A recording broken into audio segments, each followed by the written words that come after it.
We got to see last night a screening of a really, really good movie directed by one of those all-time glasses-wearing super genius savant, although that implies some kind of autism, which I don't think is the case, egghead film genius types, who thankfully is not one of those super genius egghead glasses-wearing film master, creative person genius types who waits 6 or 7 years between movies. And I'm talking about Steven Soderbergh. He's a guy that works a lot. He directs a lot of films, which is a great thing because it means he gets to be kind of experimental. He makes weird small movies occasionally starring people like Sasha Grey, who's better known for her work in the porn industry. And because he works a lot and because he's so smart, when he chooses to work in the mainstream Hollywood mode, as he is with the film that we saw last night, Contagion, or in past films like Ocean's 11, he just kicks the shit out of everybody. He's just a director who knows what he's doing, and it's a pleasure to watch his films, the small ones and the big ones, and Contagion is no exception. It's a movie about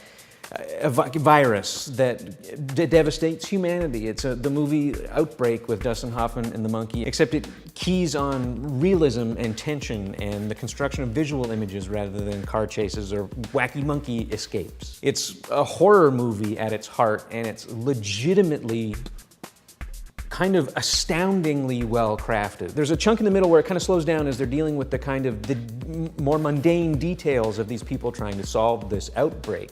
But wrapped around that are, 9/10 of a really, really spectacularly good movie. It's absolutely beautiful to look at, and it's going to be a piece of history because it's the first major release film that was shot with a camera called the Red Epic. As if the Red camera company hasn't already completely revolutionized the art of cinema, this is the camera that's going to change everything because this film looks like nothing else. The images in it are, breathtaking is too cliche to say, but I'm going to say it anyways. It's beautiful. It is absolutely the perfect match of aesthetic to tone, to the content, to the performance. The whole thing works start to finish. It's got an amazing cast, created by incredibly talented people. What makes it work ultimately, beside the great script, the talented direction, the images, and the really good score by Cliff Martinez, is first and foremost the editing. It's the way that Soderbergh and editor Stephen Mirione stick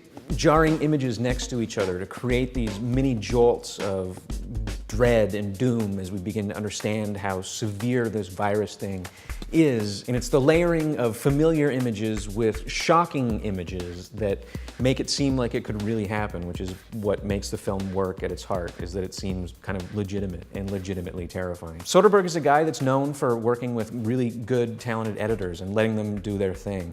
None more so than a movie that he directed in the 90s that starred Terrence Stamp, that was edited by a woman named Sarah Flack, that was called The Limey, which you should see instead of Contagion if you have the flu and you need to stay home and you can't go see Contagion. So go see Limey instead. It's an example of Soderbergh at his creative best. He's a guy that works enough that he gets to experiment with these techniques and technologies and work with really interesting people. The Limey is an example of some of the most creative film editing from the past kind of 15 years. And it's proof that there are still smart, talented people out there that are making kind of smart, intelligent, but also entertaining and kind of scary movies, the same way Contagion is. Thanks very much. And if you're in Toronto, enjoy the film festival. If you're not, check back on our site because we're going to be talking about like 70 movies that we're going to see this week. And like us on Facebook /thesubstream, and follow us on Twitter, twitter.thesubstream.